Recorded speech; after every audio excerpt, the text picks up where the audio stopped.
shekels per month. And that's not including land tax. So everyone pays rent, and then you pay land tax as well. Wow. And that depends on the size of your house, how much land it is. So living in Israel is not cheap by any means. I was going to live here. I don't live where Joshua lives anyway.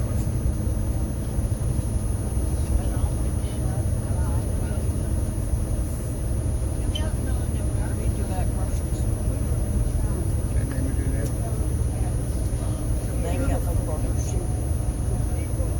Just had to go your own. What? Agriculture, the area of the Jericho down to Ein Gedi, specifically the dates and the balm of Gilead was the most important thing. And the third and final thing was the construction of this city that we're now going to, the city of Ceasarea Maritima. And Ceasarea Maritima was a brilliant idea that King Herod had. And what it basically was is we mentioned all the highways that came through the land of Israel, but there was no major ports in the area. The only natural deep water port in the land of Israel was the city of Jaffa. But the port is really, really small. We'll see it when we go there later on. So you couldn't fit very many ships in there, and even the ones that you could be some of these massive Roman-style ships that would bring merchandise across the Roman Empire. So if you were going to ship something and not walk on foot all the way to Rome, let's say, you would have to go to Alexandria, Egypt. That's the closest one. Otherwise, you're going to Greece. And if you've made it to Greece, you might as well keep walking. You're almost there, right? So Cleopatra was the queen down there, and she was making a ton of money just from the shipping industry that she had going on there. So all the merchants that are coming from the east are walking through the land of Israel and then putting all their stuff on ships and going west from there, unless they're walking. So this was a huge problem for King Herod. He didn't like this. Him and Cleopatra, they didn't really like each other. They didn't get along. So what he decided to do was build this city. And by building the city really flourishes around the port industry. And later on it becomes so big, so popular, it's the capital of the Roman province of Judea. But it stayed the capital all the way through the Byzantine empires and all the way to the destruction of the city, really. It was the most important city for non-Jews in the land of Israel. Now, what he actually does, I'll explain it to you in a story from my life, is what he does is he's got this foresight. King Herod was an architect by trade, but he was a brilliant businessman as well. And the whole concept of shipping stuff, especially produce, is, you can only do it when it's seasoned for the vegetable or the fruit. So you don't have ships going year-round across the Mediterranean bringing produce, because nothing's really coming out of the land from this area, at least worthwhile, shipping to Rome in the middle of the winter. Plus, remember we talked about the Mediterranean being a very crazy ocean, and you don't want to be on there unless you have to, unless there's something driving you, which would really only be money or life. So people would dock their ships for the winter time. And the reason why they did this is, I'll give you the example from my life. When I was a kid, strawberry season in Israel was 2 weeks long. And when you got the strawberries, the first week they would charge you an arm and a leg for strawberries. At the end of the first week, everyone's gone out and bought as many strawberries as they could get their hands on. They ate tons of strawberries. By the second week, you couldn't give the strawberries away. People have OD'd on strawberries. So the price drops quite a bit, actually. And by the end of their time, the 2 weeks, you could stand at the stall.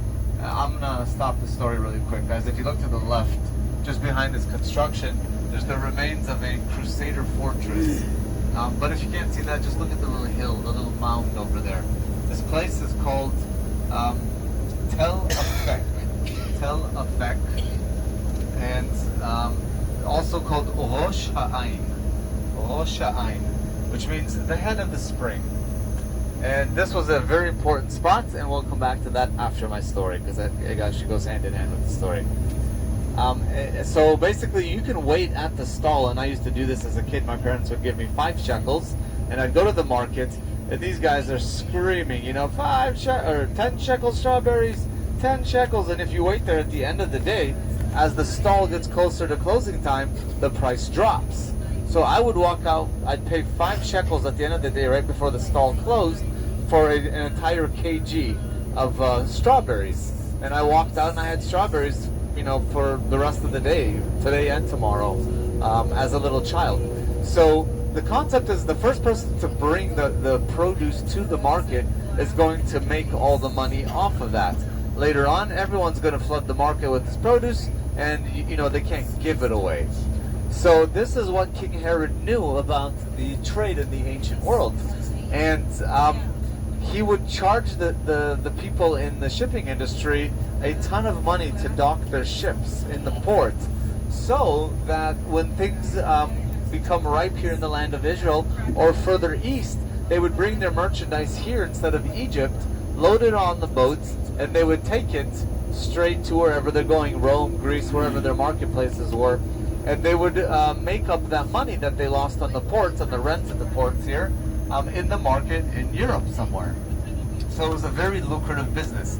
So he charged a fortune, because in Egypt you could charge a lot of money because it's the only other option, but you only have part of the produce going down there. Merchants coming from the Far East, from Mesopotamia, well, it's closer for them to come to Israel and easier for them. They don't have to go all the way down south to get to Alexandria, so they would prefer to come here. So he started stealing all the business that was going down south, so he could charge more at his ports over here. It saves them, a couple weeks' journey. So this is where he really made a name for himself. And Herod pulled in so much money that he actually was making, at one point in time, he was making more money than Caesar himself. And to say you're making more money than Caesar, what you're basically saying is you're making more money than the Roman Empire. This is before he had to pay his dues to Caesar, of course. Everyone in the Roman Empire had to pay him. But he was making a ton of money, okay? Which is why he starts to build all these things all over the country, why he has the funds that he does, and the favor from the Roman Empire. He's bringing a lot to the table for Rome, whereas before, not being part of the Roman Empire, you could bypass Israel, but Rome's not getting any of the taxes coming through here, and they don't have this shipping industry. So it was very good for Herod, and it was very good for Rome that he started to do this. Not so good for Cleopatra, but who cares about her? So that's what we're going to see. Then that's where we'll pick up our story when we get to Caesarea. But back to that site that we just drove by. By building this port up north, what he basically does is, remember I said the only other port in the land of Israel was the city of Jaffa, and he's basically putting the port city of Jaffa out of business. But it's not just Jaffa that goes out of business, the shipping industry there. It's also a place called Tel Gezer. Did I mention Tel Gezer yet on this trip? No? You guys don't remember? No. Did I mention? I know I did. Oh, wait. I think only part of you were there. Anyway, here's a fun trivia question for the last day. What was the first mistake King Solomon made as king? Well, that was the 900 mistakes he made. What was it? But before there were 900, there was one. He made a peace treaty with Egypt, a pact with Egypt. And part of this peace treaty is part of your correct answer. He gets a bride in return. He gets Pharaoh's daughter, just to kind of solidify the peace treaty. This is very common in the ancient world. They even did it in Europe. And but that wasn't the only gift that he got. He also got a fortification called Tel Gezer. Tel Gezer was a major fortification on the Via Maris, the first one that you come in contact with when you exit Egypt, from Egypt going north. So there are 3 of these fortifications in the land of Israel. The first one is Tel Gezer, the second one is Tel Megiddo, and the third one is Tel Chatzol. These 3 control very important access points along the Via Maris. So like I said, the one down here, Tel Gezer, controls the access point from Egypt into the land of Israel. But from King Solomon and on, when you have the temple in Jerusalem, it starts not only patrolling the north-south highway, but also the east-west. If this is the only port coming in, this is the way to Jerusalem, from Jaffa up to Jerusalem. It's straight across on the map if you look at that. So he's getting an area that controls the north-south, east-west axis on the Via Maris. Very important pilgrimage highways and trade. So this is the first one on that. The second one is the access point to the Jezreel Valley, which is Tel Megiddo. We talked about the importance of that valley already. And the third one is Tel Chatzol. We drove by it when we drove up to Caesarea Philippi, and it's the access point into the Hula Valley, that valley between the Golan Heights and the mountains of Naphtali on the left-hand side, that area that we call the finger of the Galilee, because you put your finger on a map and it looks like it, right? I mentioned that, didn't I? I did, yeah. So these are the 3 fortifications. Now King David conquered Tel Chatzol and Tel Megiddo, but he didn't conquer Tel Gezer. So the Pharaoh, who's part of his peace treaties, he gives it to him. Basically, he's saying anyone who attacks me has to go through you first, and he agrees to it. So that's where we got Tel Gezer, and I don't remember what I was. Oh, yeah, I remember now. So that was a huge fortification. But as soon as he built Ceasarea Maritima, he no longer needs that fort down there because no one's going to come in through the port at Jaffa. So what he does is he builds that area, that place, and he calls it Antipatris. Antipatris, named after Antipater, which is grandpa to him. And he's the one that converts to Judaism for the first time. I can't find that. Whereas before that they were pagans, like some people on the bus. I'm gonna put one for you. And you know who you are. Okay. Yeah. And I'll add him next. it's a very strategic location. It's a new fort controlling that north-south axis, but now a new east-west axis from Caesarea, which is northwest, and the axis that we drove by on the right in the mountains of Samaria. It's a direct line to the area of Shechem. Shechem meaning the area where Abraham came to, the mountains of the blessings and the curses, and an access point to Shiloh, which is a very important Jewish area. And then you have the Patriarch's Highway going north from the Jezreel Valley down south to, well, it doesn't matter where it goes, but right by Jerusalem. And this is another important highway on the pilgrimage path to Jerusalem. So he's basically just moving it northwards a little bit and connecting to another highway, which the path from Jaffa to Jerusalem did not connect to. So he's looking at trade routes and dollar signs, basically. And then he founds that city. He also chooses the only natural spring in the area, so which is good for business. You can sell water to everyone else who's walking by on this passageway. So that's Ceasarea Maritima. That's what we're going to see when we get there after lunch.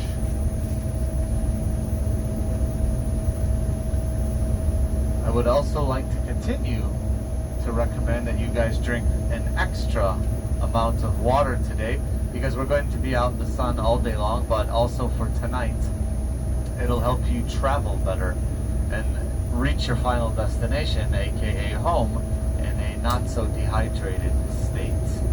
You're still going to be dehydrated. It's the joy of flying, but hopefully not too bad.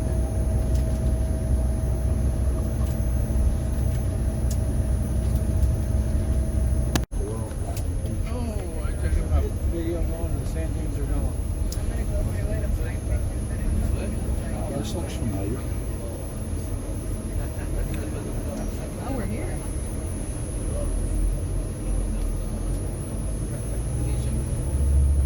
I thought you said it was going to take an hour. It doesn't feel like it's rolling now.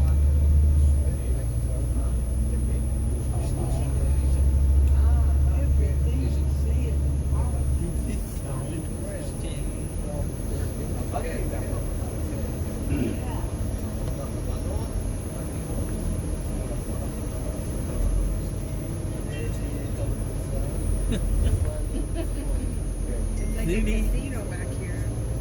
Is it merging in with the right dates and times?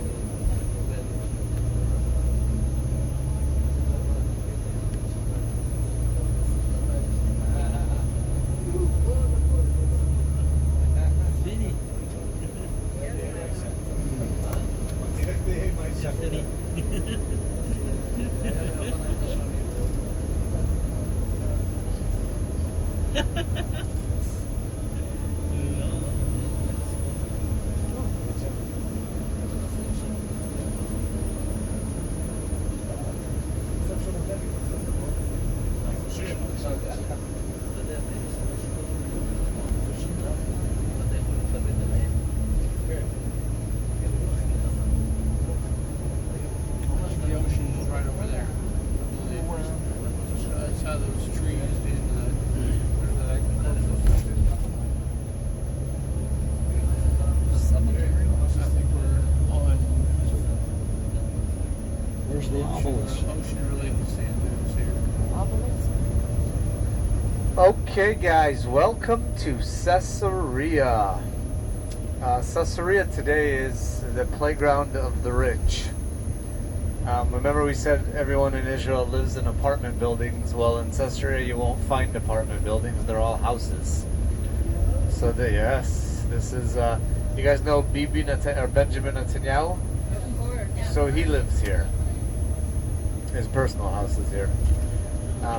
But not quite where we're going to go. So we're about to jump off the bus in just a moment. We're going to be outside the whole time, so bring hats. If you need to apply sunscreen, do that. Bring at least one bottle of water. I would bring 2. And whisper systems. This is the last time we'll be using the whisper systems. The last time this trip. First stop will be the restroom. Yes. Yeah.